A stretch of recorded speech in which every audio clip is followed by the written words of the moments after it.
ಇಂದು ನಮ್ಮ ಶಾಲೆಯಲ್ಲಿ ಸರ್ಕಾರಿ ಹಿರಿಯ ಪ್ರಾಥಮಿಕ ಶಾಲೆ ಕ್ಯಾಸನಕೆರೆ ಶಾಲೆಯಲ್ಲಿ ಪ್ರಾಚೀನ ನಾಣ್ಯಗಳು ಮತ್ತು ನೋಟುಗಳ ರಾಷ್ಟ್ರೀಯ ಅಂತಾರಾಷ್ಟ್ರೀಯ ನಾಣ್ಯಗಳ ಸಂಗ್ರಹದ ವಸ್ತು ಪ್ರದರ್ಶನವನ್ನು ಶ್ರೀಯುತ ಡಾಕ್ಟರ್ ಶಾಂತಕುಮಾರ್ ಸರ್ ಅವರು ಏರ್ಪಡಿಸಿದ್ದು ತುಂಬ ಅದ್ಭುತವಾಗಿ ಕಾರ್ಯಕ್ರಮವನ್ನು ಯಶಸ್ವಿಯಾಗಿ ನಡೆಸಿಕೊಟ್ಟಿದ್ದಾರೆ. ಮಕ್ಕಳೆಲ್ಲರೂ ಕೂಡ ಈ ನೋಟು ಮತ್ತು ನಾಣ್ಯಗಳನ್ನು ನೋಡಿ ವೀಕ್ಷಣೆ ಮಾಡಿ ಅವುಗಳ ಮಹತ್ವವನ್ನು ತಿಳ್ಕೊಂಡಿದ್ದಾರೆ. ಸರ್ ಅವರು ತುಂಬ ಅದ್ಭುತವಾಗಿ ವಿಚಾರವನ್ನು ಮಕ್ಕಳಿಗೆ ತಿಳಿಸಿದ್ದಾರೆ. ಅವುಗಳ ಬಳಕೆ ಹೇಗೆ, ಅವುಗಳನ್ನು ಯಾವ ರೀತಿಯಾಗಿ ಬಳಸಬಾರ್ದು, ಯಾವ ರೀತಿಯಾಗಿ ಬಳಸಬೇಕು ಮತ್ತು ಎಲ್ಲಿ ನಾವು ಆ ನಾಣ್ಯಗಳನ್ನು ಅಥವಾ ಆ ನೋಟುಗಳನ್ನು ನಾವು ಎಕ್ಸ್ಚೇಂಜ್ ಬದಲಾವಣೆಯನ್ನು ಮಾಡ್ಕೋಬೇಕಾಗಿದೆ, ಇದರ ಬಗ್ಗೆ ಸಂಪೂರ್ಣವಾದಂತಹ ಮಾಹಿತಿಯನ್ನು ತಿಳಿಸಿಕೊಟ್ಟಿದ್ದಾರೆ. ಸರ್ ಅವರಿಗೆ ತುಂಬ ಹೃದಯದ ಧನ್ಯವಾದವನ್ನು ನಮ್ಮ ಶಾಲೆ ವತಿಯಿಂದ ತಿಳಿಸ್ತಾ ಇದ್ದೀನಿ. ಜೈ ಹಿಂದ್, ಜೈ Karnataka.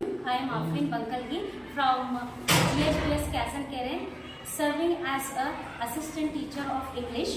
Today in our school, Shant Kumar sir conducted exhibition of a coin and currency. It is a very nice and first of all very knowledgeable person, shown every different countries and even ancient, middle, modern, every currency he explained very well how the currency before and now modern, these all things very well he explained.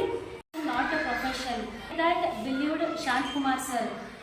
He collected many different coins, exhibiting every side, even especially in government schools, and giving more and more knowledge without expecting a single rupee also.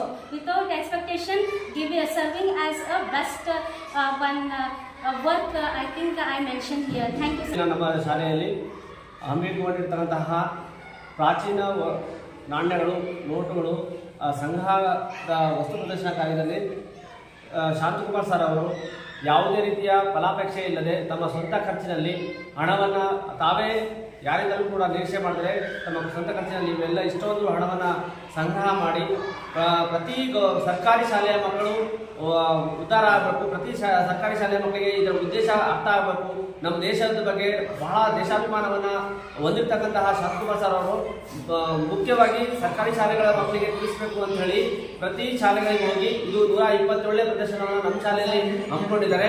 ತುಂಬ ಅದ್ಭುತವಾಗಿ ಈ ಪ್ರದರ್ಶನವನ್ನು ನೀಡಲಿಕ್ಕೆ ಅವರಿಗೆ thanks ಅಂತ ಹೇಳ್ತಾ ಇದ್ದೀನಿ. ಎಲ್ಲ ಕಡೆ ಇದೇ ರೀತಿಯಾದಂತಹ ಪ್ರದರ್ಶನವನ್ನು ನೀಡ್ಕೊಂಡು ಬರ್ತಾ ಇದ್ದಾರೆ. ಅವರಿಗೆ ದೇವರು ಒಳ್ಳೇದು ಮಾಡಲಿ, ಇನ್ನೂ ಕೂಡ ಅವರಿಗೆ ಉತ್ತಮವಾದಂತಹ ಗಿನ್ನಿಸ್ ದಾಖಲೆಯನ್ನು ಇವರು ಮಾಡಲಿ ಅಂತೇಳಿ ನಾವು ಆಶಿಸ್ತೇವೆ. ಜೈ ಹಿಂದ್, ಜೈ ಕರ್ನಾಟಕ.